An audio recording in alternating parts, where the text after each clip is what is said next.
And you're live on Dead Radio. Welcome to another very special episode of Dead Radio. We have a legend in the building, a streetwear legend, a street culture legend. I'll let him introduce himself and then we'll take it from there. Thank you guys for having me here. Yeah. My name is Galebowe Mahlatsi. Yeah. Born and bred from Soweto. First and foremost, I'm a father. Okay. I'm a son.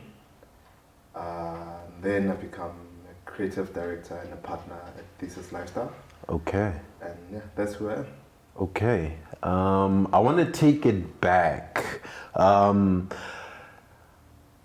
Where in Soweto were you born? And just tell me a bit about your childhood.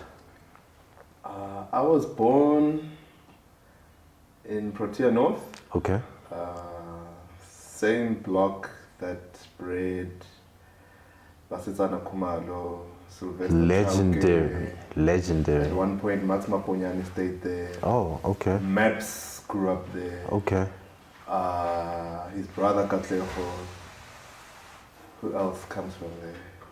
Quite a few people come So it's a very famous neighborhood in terms of like the people that came from there. For me personally, I've come to view it that way. Okay.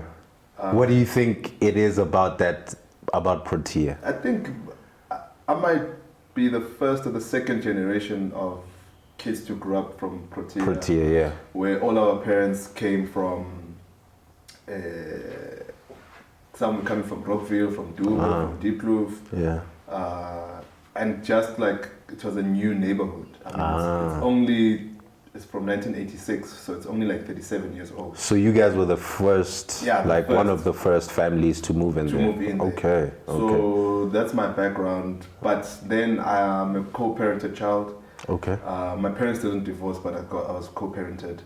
Who were you living with? I was mostly. My formidable years. Yeah. Okay, from grade 7 to matric, I was with my dad, go Protea. Okay. But I was also moving in between Dube and Protea. And Dube is where your mom was? Where my mom was, but that's where I was in primary. Okay. With my mom. Okay. So I was moving in between Dube and Protea. And also Dube, Gaborone is also very prominent. Okay. Same street as Datele Chapaponya. Yeah. Same street. Yeah. 2 houses after. Legendary. Habo Mabuza, the Mabuza family. Yeah. Around the corners, the Mutlanas, Gibson Kente. So when you're growing up, obviously, are you aware of, they hadn't even become who we know them are? They were there, they were happening, things were happening, you know? I mean, I remember going to... sorry, carry on. Yeah, sorry. I remember going to watch the Christmas games, soccer games, Godfrey games, and us seeing Godfrey outside of waving I hear that. to everyone in his car. I hear that. Before the Maponyas left to go stay in the suburbs, I saw them, I used to see them. So there were real people too. Yeah, so it's not like I saw Gibson Kente. The only person I didn't see was Dr. Mutlana. By then he had moved. But when this thing is happening and your family also grew up around those people, it's not foreign to them to speak about them, to say, oh, this is Maponya and this is what he does, you know. And I mean, the original Maponya store was there. So you'd also say you saw it. Yeah. So the big things that happen in Soweto, they're happening right in front of our eyes. Okay. Yeah. And how is that influencing you as a kid? But at that point, it's not really hitting me. Yeah. You're just living day to day. You're just living day to day. Yeah. Because you've got your own joys, I guess, you know. Because if my joys were coming from me playing Pac-Man or me playing street soccer, me playing cricket, those were my joys. Me playing basketball with my cousins. That was my joy. It was not necessarily, I want to be like that person. At no point did I really say I want to be like any of those people. It was just the spirit of having such people around you. I hear that. It definitely amplifies And the older you grow, then things start clicking bit by bit. This is who I am. This is where I come from. This is the social situation, or and that's how you get to some degree, have this power in you as you grow up. Okay. Where does the creative bug, when does it bite you? Were you always a creative kid? So for me, how I get into this thing is that I do not sit here today and say I'm an artist. So I don't say I draw. Or design. I'm not that guy. So I'm not even gonna front on anyone. But how this thing hits me is that I sit in a position where I say, when YFM comes out and the movement that comes around with YFM, so you're talking rage.co.za with Maria, and Zeno, you're talking to Street Journal, which was also another rage production. You're speaking to YFM, YMAG. I didn't know Street. Oh yes, it was. Yes, it was Scoop. Yes. It was a rage show. Okay. You're talking to the Fat Joe Show. You're talking to Pio Mnati. So that's a whole generation of people. Yeah. So when this thing is happening, I'm a kid and all I'm just seeing is, damn, how do I get inside there? That thing. Okay. But not what am I going to be when I'm inside that thing. I just want to be a part of that thing. Yeah. You know? So then I find myself, and then it becomes like a crazy story. So what happens is that going to UJ, I used to study PR at UJ. Why PR? Because then it came to me that the closest you can be to be part of the media circle was PR. So you can go study journalism and whatnot, but when you're, for me to be part of this so thing, that was your entry to, that's how I'm gonna infiltrate this space. That's what I'll learn. Okay, you know? okay. So once I get into that space, on one bus ride home, to school actually in the morning, I meet up with a friend of mine that used to work at Diesel, Khotso. Okay. So we're in the bus, Naki go Protea, Khotso go Shawela. So it's literally like 2 bus stops away. Yeah. Khotso's in the bus. Khotso says, yo, meet my friend Amu. Oh, crazy. So but not ammunition. Okay.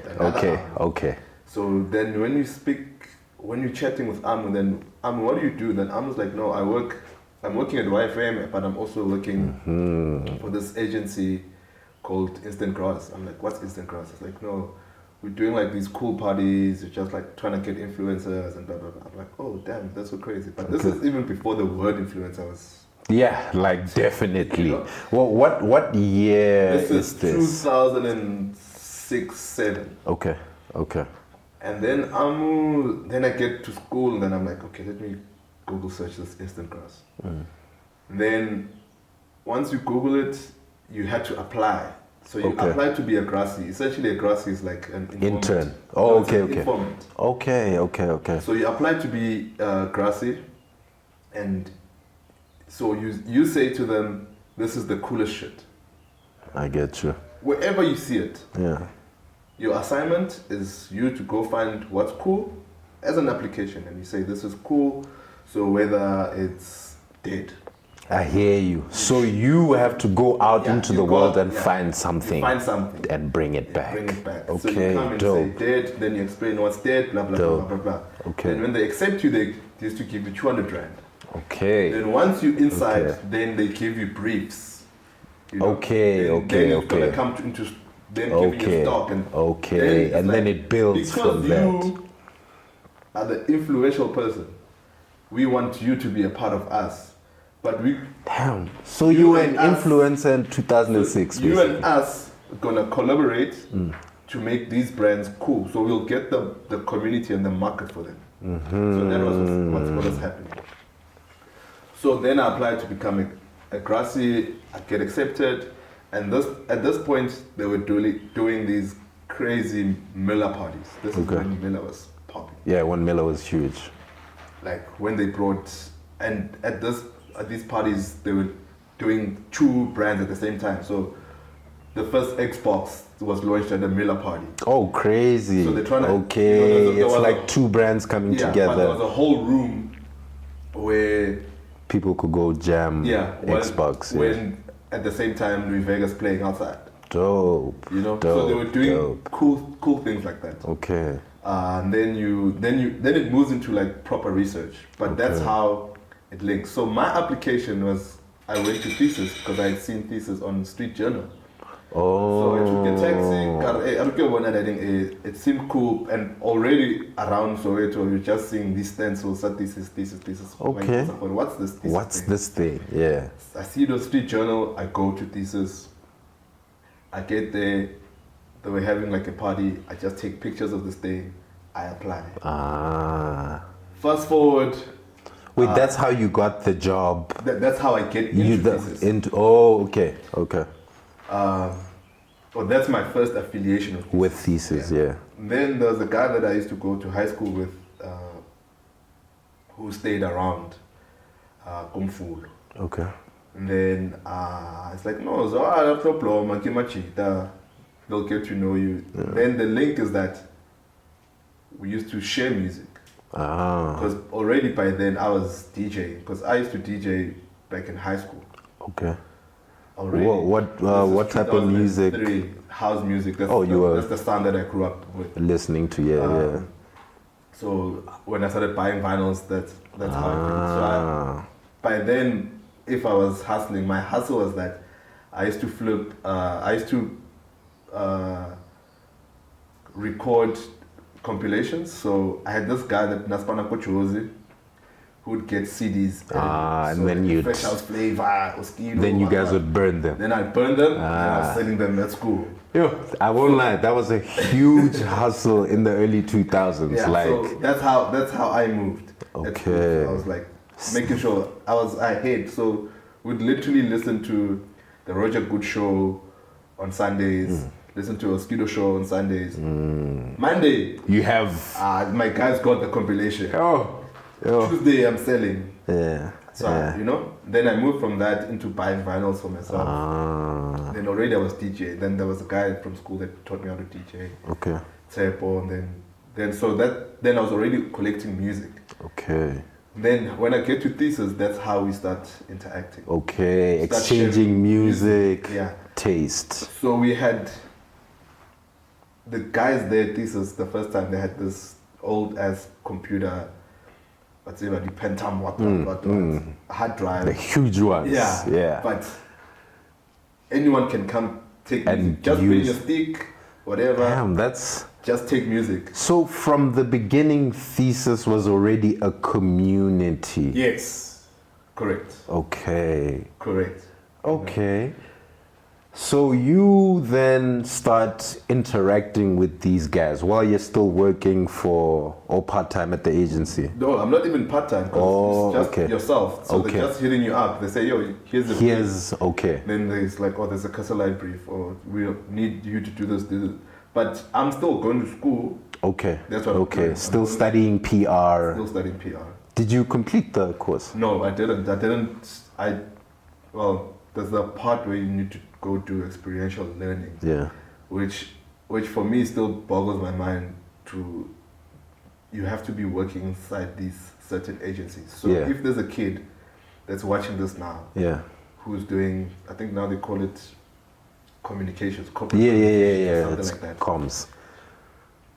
And they hit third year, and they know me or they know Bang. They can't come and do PR for us. In order for them to pass, I get that. To go work at an agency. In a PRISA accredited agency.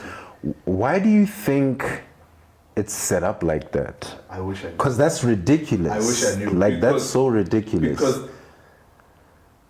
when you're working for a small business or you guys are doing your own movement, at that moment in time, your skill set is growing so quick. It's so crazy. So we were sitting in a very pivotal moment where Facebook was happening.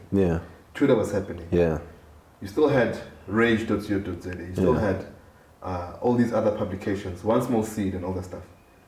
Trust you me, we were doing our own press releases.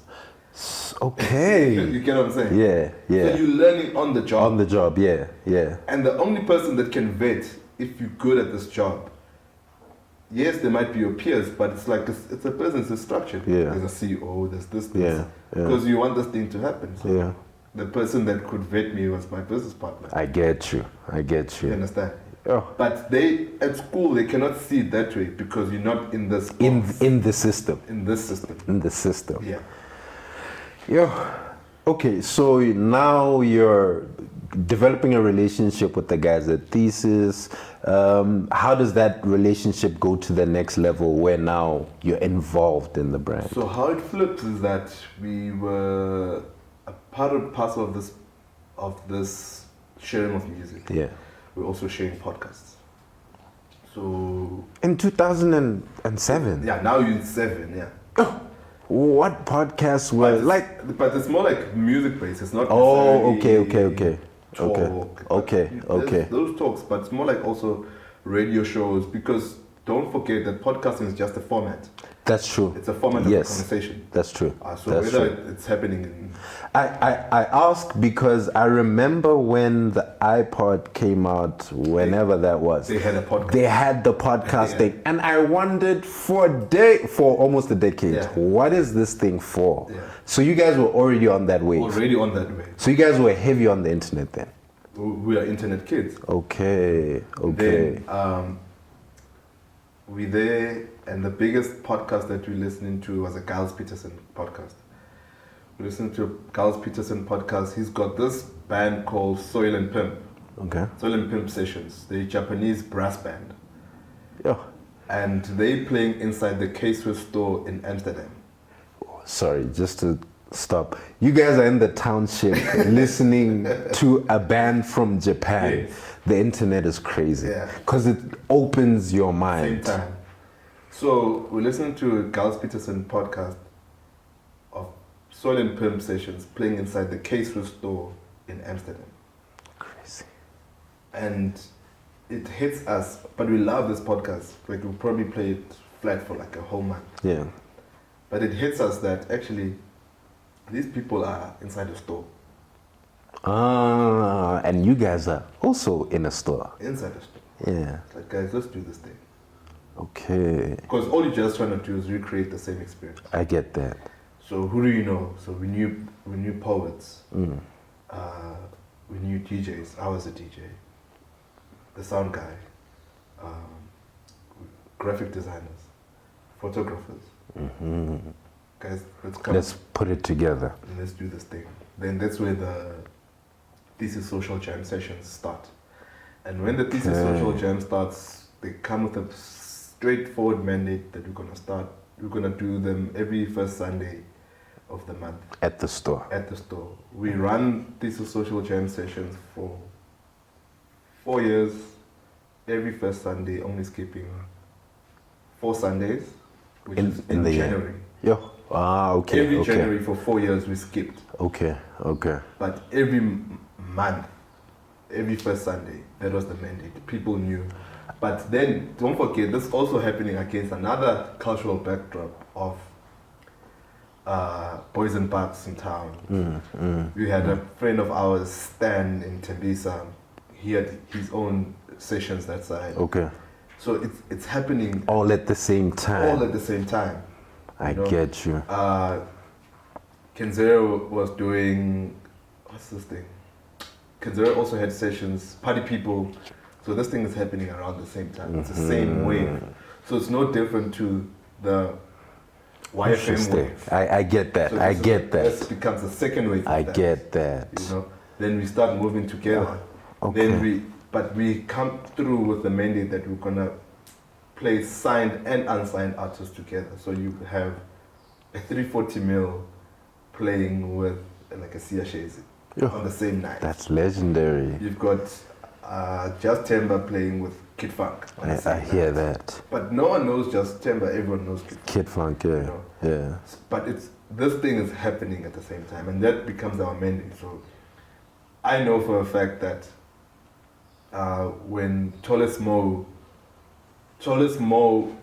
Kutwa Tembisa, Yeah. he used to hang around Stan.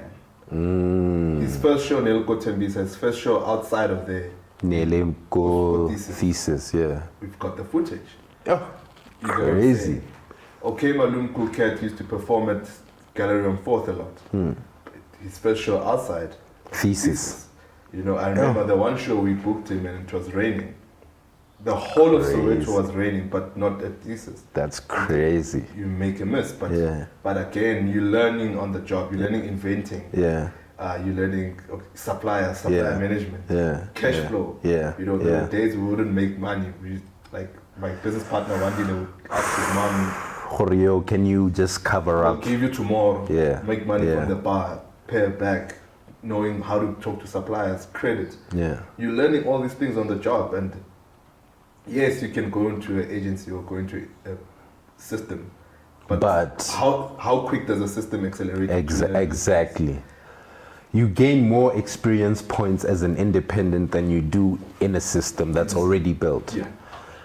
So I want to know, when you guys started doing the events, is that when it clicks to you that this is now a lifestyle brand? Yes, because moving away from just clothes. yes, because the thing that comes first is the clothing. So the story of Thesis is that a group of friends come together. Yeah. One was studying fashion, one was working at Edgar's Edcon group. One was studying PR, one was studying graphics. Group of friends. Perfect team. Perfect team. Yeah, perfect team. Cool. So then born from a frustration, okay, that's the story. Born from a frustration of not trying to find the clothes that you want, they started thrifting. Thrift and flip, thrift and flip, thrift, change, flip, thrift, change, flip, you know? Is Thesis being put on any of these No, garments? not even- Nothing. Nothing. Okay. Then how they hit the name Thesis, they hit it from a friend who was going to submit a thesis. At school. At school. Then they ask him what's thesis, and he explains to them. Then he says, "Oh shit, we're actually writing a thesis." Okay. Then fast forward, and that was in 2005. Then fast forward to 2007. Born from frustrations of seeing what the two shops, you know, like all shops, Grassy, are. Then they just lease a building. Okay. From there, the evolution starts. Builds. Then by the time the events come, then it Now the lifestyle. lifestyle. Okay. So before then it was just Thesis. It wasn't Thesis lifestyle. Yeah, just Thesis clothing. It was just Okay. the clothes. Okay. And you still had your bucket hat, you still had your t-shirts, you still had pants and stuff like Okay. that, because you had someone that was doing fashion. I get that, so you could infuse that. And you're live on Dead Radio.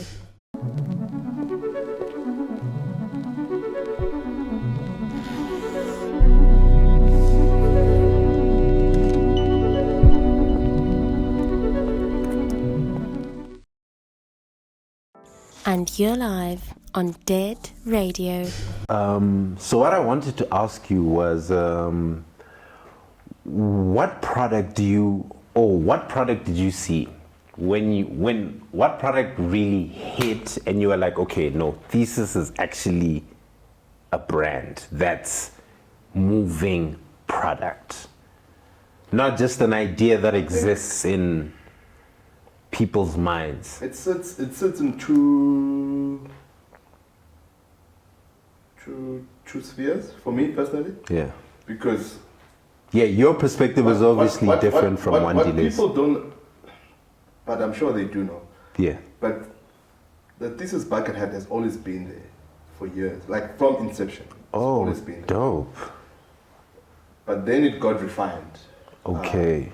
From a cut perspective, because that's the most unique cut. Like, Yeah. whether you're in New York or London, You will never find a cut like that for a bucket hat. Pele, you know, I personally I can spot it. Or that's a Thesis. That's a Thesis. Okay. Bucket hat. So yes, we'll put the bucket hat at the forefront because it's a fast-selling product. It's a product that people have known. It's a product that, by grace, a lot of people have bought. Yeah. And people keep buying. Yeah. But for me, a product that I know turned the market was the Pirma Petlazola Pleni t-shirt.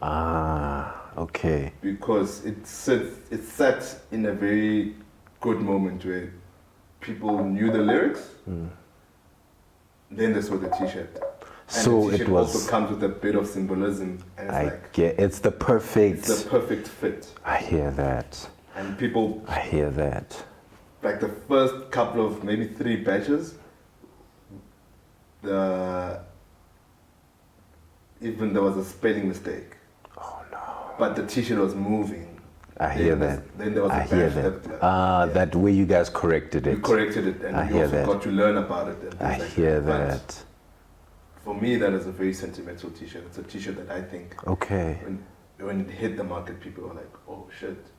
And it also got to place us in a good space, you know. There's a mentor of ours, a very good friend of the brand, that once said, one of the best things about a Thesis garment, period, is that it sparks talkability. Yeah, conversation, right? And yeah. I had never thought of that. I was like, yeah. Then you start saying, I hear that. what are we doing? And you don't do it for that, but the more designs I that you do, hear that. you find yourself hitting those bars. So do you think that that conversation that you guys had with your mentor, did it change the... Not really, because it's something that he saw and it was already moving. But he was just saying, have you guys ever noticed this? And I was like, no, I haven't. But it doesn't mean that when you go into a creative process, that's what you fight for. Because if you're fighting for such things, you're bound to miss. You have to continue doing what you've been doing and hoping that people will continue having the conversation about it. So I want to switch gears quickly and maybe talk a little bit about the business element of building a brand. What are the things that kids need to look out for to know when's the right time to expand the brand, like open a store or, just expanding your brand? I think, for me, personally, building a brand is very easy. It's like the easiest thing you can do. Please break that down just a little bit. I mean, you can just read the Virgil Abloh manual. That's online right That's now. online For right now. free. For free. For free, you can guys. download it and For free. really go through the steps. Yeah. Because a brand is your name, is the equity that you put to the name. To the name, yeah. And what it does, yes. So for me personally, that's the easiest part. But the hard part is business. The business side. Everything has a business. Yeah. That's why even Jay-Z speaks about business and him being a businessman. There's always the business of. Yeah. You know, the business of fashion, the business of branding, the business of podcasting. And so a lot of us don't come from backgrounds where that's even understood to be passed down to the next generation. So whether you like it or not, and you find yourself moving into a growth spurt, where you're opening up a shop and all this stuff, the most important thing is that are you surrounding yourself with people who know business? And there are things that you can outsource. So you can outsource the accountant, you can outsource the finance person, you can outsource the tax person, the marketing. You can outsource all of those things, but those are very fundamental to the growth of your business. The HR person and all that stuff. Because you're trying to build a legit business. You're trying to build a business that will look like a Nike or an Off-White. And that can stand by itself. And stand by itself. Yeah. So even with Thesis, I can safely say now, maybe in the past 8 years, we are really getting into the business of. You know, where you're looking at margins and gross margins and net and all this stuff, and all this language that I still till today don't really, because I've got a role that I have to cater for. So I've got a role that I have to look after the brand and the creative. Yeah. And in that sphere, I'm also going out and getting experts that know marketing and know this thing, social media, so that because I don't know everything.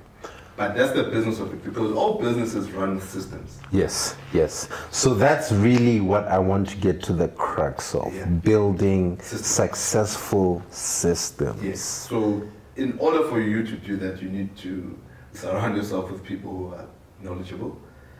1, 2, people who have skin in the game. The skin in the game is not through the industry, because the beauty of an agile person is that they can work at Nike and move and work Coca-Cola. True. Two different industries. True. But the systems and the knowledge is the same. Yeah. What you need to apply is the same. So people who've got skin in the game. Then, how do you supplement that? Obviously, you must pay for the. You have to for their services. For their services. Yeah. You have to. You shouldn't have a fear of paying for it. You must have a conversation. Obviously, look into people that you are willing to grow with you. People who also want you to grow as a person and as a brand. Yeah. You know, so you look into those things. For me, the quicker we are able to have conversations about how do we build the business and not the brand, then you're gonna be moving in a space of sustainability. I hear that. We're gonna be moving in a space where a V Corp who bought Supreme comes into play, because they didn't. Yeah. V Corp doesn't buy North Face or Supreme. They bought the business. Because it's a good brand. I feel that. They bought the business. They bought the business. I hear that. You know, then that's when we can function. So we all ought to look after the business. You know? So what I'm hearing from you is that you focus on your strengths. Yes. And then you outsource your weaknesses. That's all. Yeah, because there's a lot of brands that exist, but not a lot of businesses exist. And now we must speak to the core of the business, not the sideshow of the business, because there's a lot of sideshows. Yeah. You know, one thing you're doing clothes, but you're doing content. You're doing clothes and you're doing events. Like, I hear that. Because even at some point, the Thesis social jam sessions were bigger than the Thesis clothing. So how did you guys deal with that? You lower this. Just to balance you get it. This. Okay. You know, okay. But you also made the mechanisms to have this feed into this. You know, like I remember we used to charge a very minimal fee, like maybe 30 Rand entrance, but free for people who are wearing Thesis. But once you're inside, you're like, oh shit, I'm not gonna be popping 30 Rands. I need to get a piece. You need to get a piece. Okay, you know? okay. So it's those small things that you can do to get people to start buying, because it balances out the clothing or the products that you're doing with, you know, this lifestyle. The lifestyle that you're trying to implement. I want to talk about how you guys further grew the lifestyle in terms of you guys having the running club. Like, where does that come from? So wanting it to be a healthy lifestyle brand. After Thesis social jam sessions, so at the peak of Thesis social jam sessions, which essentially was like a block party outside the store, Follow, I think at peak we were hosting 1,000 people outside of the store. With a very crazy. Yeah, with a very ambitious plan of closing off the whole street. And having people there, and you're doing something like a roots picnic, the earlier roots picnic, where they went to the park and stuff like that. We were quite ambitious in that way, but we hit political brick walls. Barriers. As you try to grow, you know. And then we further learned about JOC. This is a joint organizing committee, and then you think of the costs that come with JOC and stuff like that. Then this was when we were doing the power play thing, Channel O. That's when we learned these things again. Then that's 2012. That's 2012. Okay. Yeah, 2012. Okay. Then we take a break, just recoup, you know. But the shop is still open, the clothing is still there. We're still getting nice PR from Power Play and Coca-Cola, so we're still good. Then naturally we gravitate towards things that we do, you know. At that point, Wandile was average runner. He's been running since high school. Okay. So then it's like, yo, I'm going to run. I'm like, okay, I'll bring my sneakers. Then I'm running with him. Then my friend of ours, quarters coming. Then we're running. And then it's like, yo, man. Why don't we just? But again, the global backdrop is that also the Pata Run Cruise. Oh, so there's I hear global that. Run Cruise. I hear that. Yeah. And then we just start running. Then it's like we commit to every Saturday. Between this time and this time, okay. Anyone and everyone can come join. And then that's how the Thesis Run Crew gets formulated. Then we hit a sweet spot where Nike South Africa is like, oh shit, we're gonna do Run Jersey, but how does this thing happen? You know? And then, how can we put it together? And then again, that whole wave of the story that I'm talking about of us being Grassy's and influencers from then now it comes into this. It's the same story. A lot of things that you guys end up doing sound very intuitive. It doesn't sound like it comes from out there. It more sounds like it comes from who you are, what you guys, how you guys live on a day to day. Because I think your life would have a lot of friction if you're going against the grain. So you wouldn't wake up. I wouldn't wake up and just want to do something that's not me. I hear that. And that's a very important part of building a lifestyle. Brand, yeah. It needs to be true. Yeah, the bigger wording of lifestyle is a way of life. Yeah. So how you live your life. So you can literally build. If you are sitting at some point and you love reading, trust you me, there's a lot of people that love reading. That's true. Start from that. Yeah. How do you make that cool?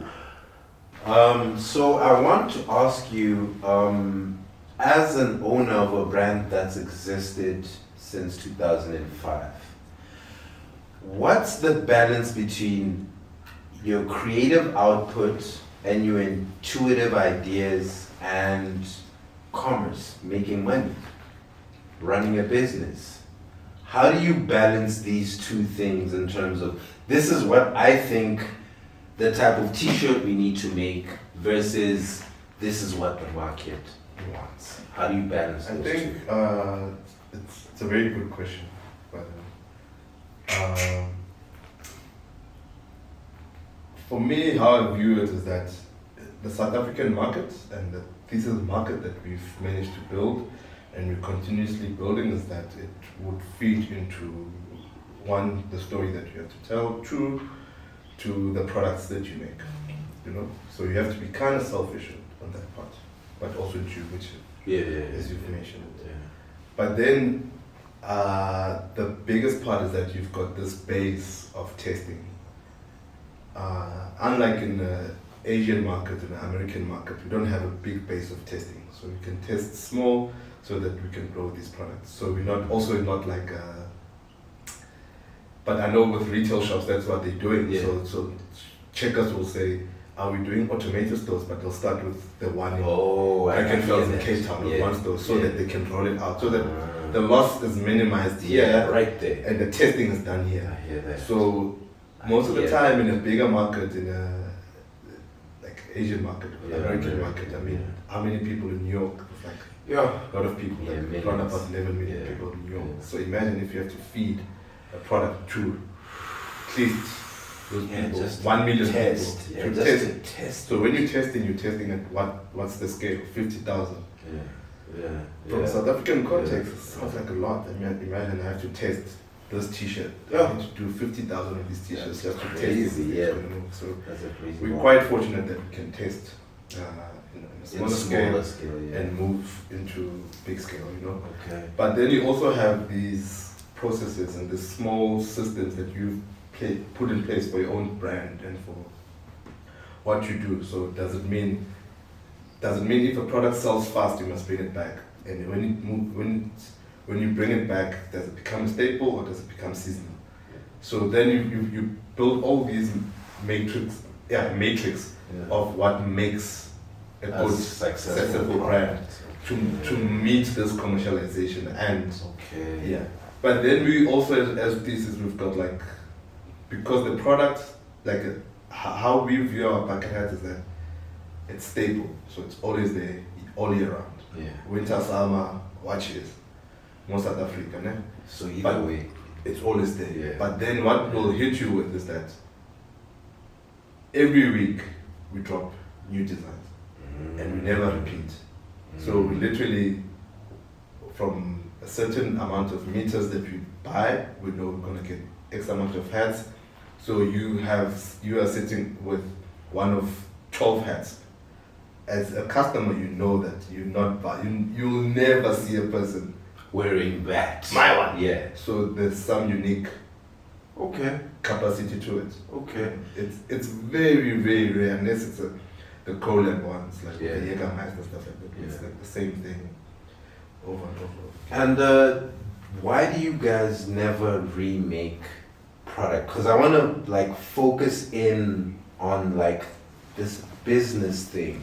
As a business, if my most successful product is this bottle of water, most businesses will lean into to replicate it. Yeah, to replicate, and just so they can keep making that money.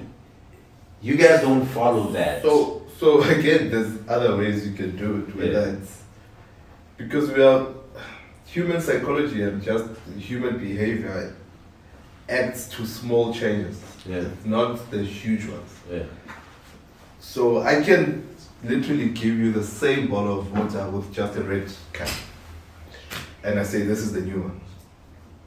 Okay, I get that. But the product is still the same, and we still need the same product. So there's things that you can lean into that help the product grow and stuff like that. But it's just a matter of how willing are you to play around to do these things. A thing that I've never seen you guys maybe speak on, maybe you guys have, but the connection between Thesis and Gaborone. Where does that come from? Because I'm actually from Gabs, and I always see the brand in Gabs, but I've always wondered why does Botswana have this connection with Thesis? So how did that happen? So as we were growing, we got into this thing called a pusher model. Essentially, it's like selling drugs, where people come and they stock and they go sell at their own price. Then they come to you. So you've got the blue magic, and they go wherever they want to go. And then by virtue of again through running the running community, a good friend of ours, Dube from Gaborone. Like, guys, I love your product. But every time I come to Josie, I buy it. And when I buy it, when I go that side, they want talkability of the product. They want it. Guys, I'm willing to pump in money to buy stock and go buy it. Then he went there, he's like a sole distributor, and he's pumping. I mean, to the conversations that we've had with one day, when you look at our markets, Gaborone is the second biggest market. It's huge. After South Africa, from a perspective of buying. I don't even have to, you guys don't even have to show me the numbers. I know, because I've seen it. You see, and this is a one-man mission, again, placing himself around the right people, doing as much as possible for him to understand what's the Thesis lifestyle. So that whenever we're there, we're not misrepresented. I hear that. Because it's not too, you don't want to find yourself jamming to things that you don't jam to this side. There's a universal language that they want to sit upon. I know that with the Pata guys, they're very intentional about supporting black communities and marginalized communities globally. So this global village that they've supported, whether it's in Nigeria with WAF or Awake, and when you look at them, it's like, okay, it's a Pata lifestyle. And it's intentional. It's intentional. These are our people. Okay. I want you to leave. Okay, I want to ask a question. I want you to tell the youth what your thesis that you lived your life was by when you joined the brand, and has that thesis changed now? Do you still believe in what you believed when you started? Yeah, I think. And what is it that you believe? Well, I've changed. I'm not so loud as I was. Okay. I'm not super aggressive as I was. Yeah. You've calmed down over time. Yeah, I've calmed down over time. But I think from a personal level, I've just been a very curious person. I think that hasn't changed. I'm curious, I'm very immersive. When I met, how I came to come here, I was sitting with Bangy at a wine spot, and he hadn't seen this wine spot. It's like, but I'm super immersive because I love wine. So I've placed myself inside the culture, trying to understand it. I was like that with soccer, I was like that with DJing, I was like that with running. So curiosity is at the center of everything. Yeah, you know, and I'm super immersive. Sometimes there's a lot of people who are curious of things, but then they sit on the outside. Yeah. I'm not sitting on the outside. I'm quite. I immerse myself. I want to understand. You know, have the conversation, ask the questions, and I guess with that, the big part of that is that you get to a space where you're doing something that you like.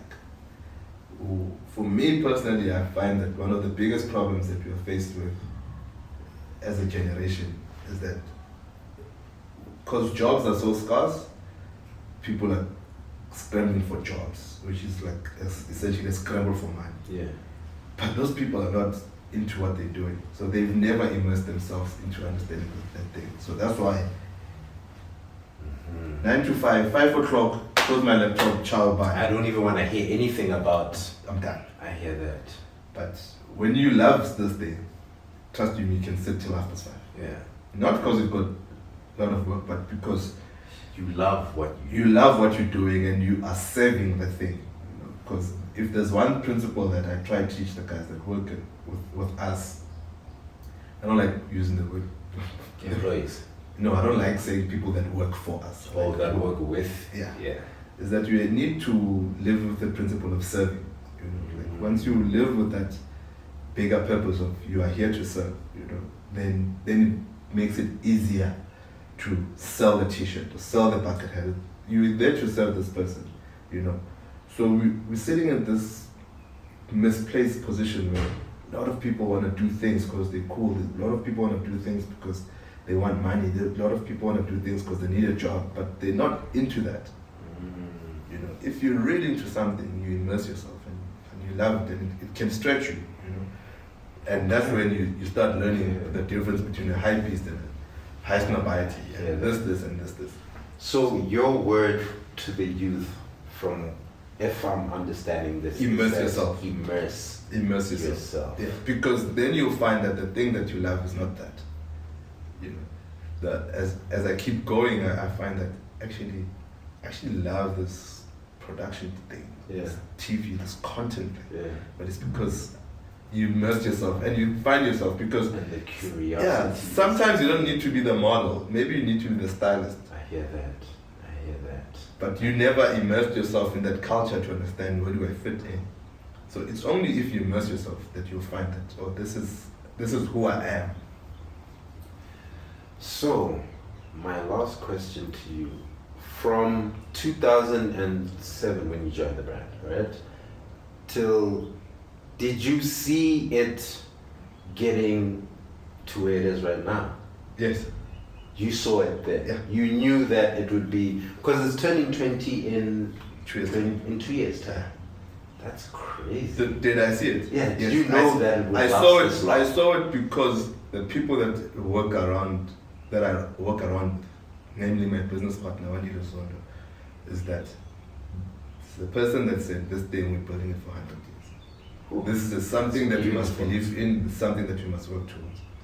So now that we're here at the 20-year mark, still do going. You see 20 years from now? We're still going, you know, because Thesis is 20, my daughter is 13. I haven't worked for anyone else in my life unless I've taken a stake in the business. Yeah. That's what we've been doing. You understand? Yes. So our chips are in this, and more than anything, we're still growing and growing and growing. We're still learning and learning. We still have. And you're still curious. You're still curious, and fortunately enough, we still have the love. You know, it's the love of the business. It's how you want to see it grow. Is the narrative still sticking? We're sitting in a nice position of the people that we work with. The brands that we're working with, they understand the vision and they're willing to bet on it. And to bet on you, because one of the hardest things that you find is someone to bet on you. So even with me, one dealer is the first person to bet on me. I hear you. I hear you. It's like, yo, you're actually good at this thing. Keep going. Here's the platform. And that's what I'm saying. When you've got a brand, it's your platform to do what you want to do. Don't be afraid of doing things. So if you're super wild about it, do it. Use the brand to do that, but also take care of the mechanisms of the business. Yeah, that system. That's it. Okay, thanks for joining us. It's a very special episode of Dead Radio, and we'll be back soon. And you're live on Dead Radio.